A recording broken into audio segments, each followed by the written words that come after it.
દિલ્હીમાં થયેલા બ્લાસ્ટને પગલે ઠેર ઠેર સઘન ચેકિંગ કરવામાં આવી રહ્યું છે. કચ્છ સરહદી જિલ્લો તેમજ સતત વીવીઆઈપી મુવમેન્ટ ચાલુ હોવાથી સુરક્ષા વધારવામાં આવી છે. ભુજમાં એસઓજી દ્વારા અલગ અલગ હોટલમાં રજીસ્ટર ચેક કરવામાં આવ્યા હતા. બસ સ્ટેશન વિસ્તારમાં આવેલ જનતાગરમાં રજીસ્ટર તપાસતા જમ્મુ કાશ્મીરના એક નાગરિકની નોંધ હતી. શંકા જતા રૂમમાં તપાસ કરવામાં આવી, જેમાં મહિલા સહિત 3 જણા રોકાયેલા હતા. જમ્મુ કાશ્મીરના જાંગલીમાં રહેતા જામિલ અહેમદ ખાન અબ્દુલ મજીદ ખાનના નામે રૂમ બુક કરવામાં આવ્યો હતો. અહીંથી જમીલ ખાન સાથે મોહમ્મદ નઈમ અજીજ ખાન અને એક મહિલા નેમ બેગમ મળી આવ્યા હતા. ત્રણેયની પૂછપરછ કરતા 1 નવેમ્બરથી હોટલમાં રૂમમાં રોકાયેલા હોવાનું જણાવ્યું હતું. હોટલ સંચાલક દ્વારા માત્ર એક વ્યક્તિની નોંધ કરવામાં આવી હતી. રૂમમાં 3 જણા રહેતા હતા, જેથી કલેક્ટરના જાહેરનામા ભંગ બદલ હોટલ સંચાલક જનક વિઠ્ઠલદાસ ભાટિયા અને પુત્ર વિનય જનક ભાટિયા સામે એ ડિવિઝનમાં ગુનો દાખલ કરાયો હતો. કાશ્મીર શખ્સોની પૂછપરછ કરતા તેઓ જણાવે છે કે તેઓ ચંદો ઉઘરાવવા માટે જમ્મુ કાશ્મીરથી ભુજ આવ્યા છે. 2000 કિલોમીટર દૂર ચંદો ઉઘરાવવા માટે આવ્યા હોવાનું રટણ કરતા હોવાથી આ દિશામાં વધુ પૂછપરછ કરવા સાથે તેઓએ બતાવેલા આધાર પુરાવા અનુસંધાને જમ્મુ કાશ્મીર પોલીસની મદદ લઈને ત્યાં પણ તપાસ કરવામાં આવી રહી છે. આ મામલો હાલે ભારે ચર્ચામાં છે. આજે મીડિયા મિત્રોને બોલાવવામાં આવ્યા છે. એ અનુસંધાને કારણ એમાં એવું છે કે 2 દિવસ પહેલા જે આપણે દિલ્હીમાં બોમ્બ બ્લાસ્ટનો બનાવ બને અને એ અનુસંધાને આપણી એસઓજીની ટીમ અલગ અલગ ભુજના તથા જિલ્લાના અલગ અલગ વિસ્તારમાં હોટલ ચેકિંગનું એનું મુહિમ હાથ ધરી હતી. તે દરમિયાન આપણે ભુજમાં જનતાઘર નામની એક હોટલ આવેલી છે.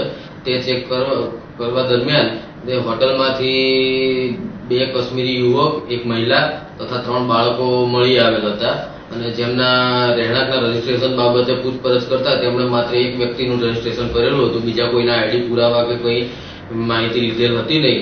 એટલે જે શંકા ઉદ્ભવે એવી પરિસ્થિતિનું નિર્માણ થતા અમે તાત્કાલિક હોટલ માલિક તથા જે કાશ્મીરી પરિવાર જે હતો તે લોકોને એસઓજી ખાતે લેતા આવેલ અને હોટલ સંચાલક વિરુદ્ધ અમે ગુનો દાખલ કરેલ છે જાહેરનામા ભંગનો, કે જે કલેક્ટરશ્રીનું જાહેરનામું છે કે ભાઈ કોઈ પણ વ્યક્તિ હોટલમાં આવે તો તમામ વ્યક્તિના આધાર પુરાવા યોગ્ય લેવા, જેનો જે જાહેરનામાનો ભંગ કરેલ છે. તથા કાશ્મીરી પરિવાર છે તેઓને પણ એસઓજી ખાતે વધુ પૂછપરછ માટે બોલાવી અને તેમની મોબાઈલ નંબર મેળવી તેમનો મોબાઈલ કબજે કરીને તે એફએસએલમાં કોઈ એમાંથી કબજે કરેલ કે કોઈ એમણે એવી કોઈ એક્ટિવિટી કરી હોય જે ડેટા ડિલીટ કરી નાખેલો હોય તો ડેટા રિકવર કરવા માટે એફએસએલમાં મોકલવા માટે કામગીરી હાથ ધરવામાં આવી છે. તે ઉપરાંત અમે જે તે લોકો કુપવાડા જિલ્લાના રહેવાસી છે કાશ્મીરમાં, તો ત્યાં પણ પોલીસનો અમે સંપર્ક કરેલ છે અને એમના દ્વારા પણ અમે જાણવા પ્રયત્ન કરેલ છે કે આ લોકો ખરેખર નોર્મલ જે એમનું કહેવા મુજબ છે ચંદો એકઠા કરવા માટે આવેલ હતા. તો એ પ્રકારની જ કામગીરી એ લોકો કરે છે કે કોઈ અન્ય કોઈ એમના વિરુદ્ધ ગુના ભૂતકાળમાં દાખલ થયેલા છે કાશ્મીરમાં, એમાં પણ એ લોકો નીટ એન્ડ ક્લીન જાણવા મળેલ છે. જે અનુસંધાને આજે અત્રે વખતે આપણે એક મીડિયા ટેસ્ટનું આયોજન કરેલ છે.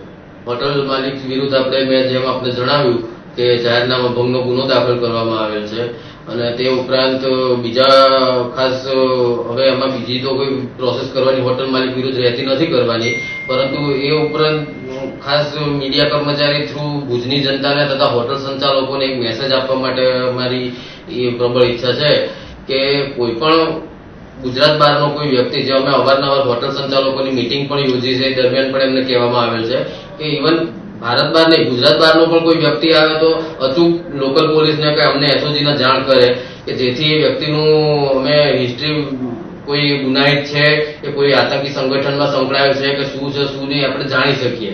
એટલે તમામ હોટલ સંચાલકોને એ મારી ખાસ રિક્વેસ્ટ છે કે તમારા હોટલમાં કોઈ ગુજરાત બહારની કોઈ વ્યક્તિ આવે તો તુરંત આપણો જે બોર્ડર જિલ્લો છે તો આપણે થોડીક સજાગતા વધારે રાખવી પડે અનુસંધાને, તો તુરંત એસઓજીને કે લોકલ પોલીસને જાણ કરે તો એ બાબતે યોગ્ય જાણ પડતાલ આપણે કરી શકીએ.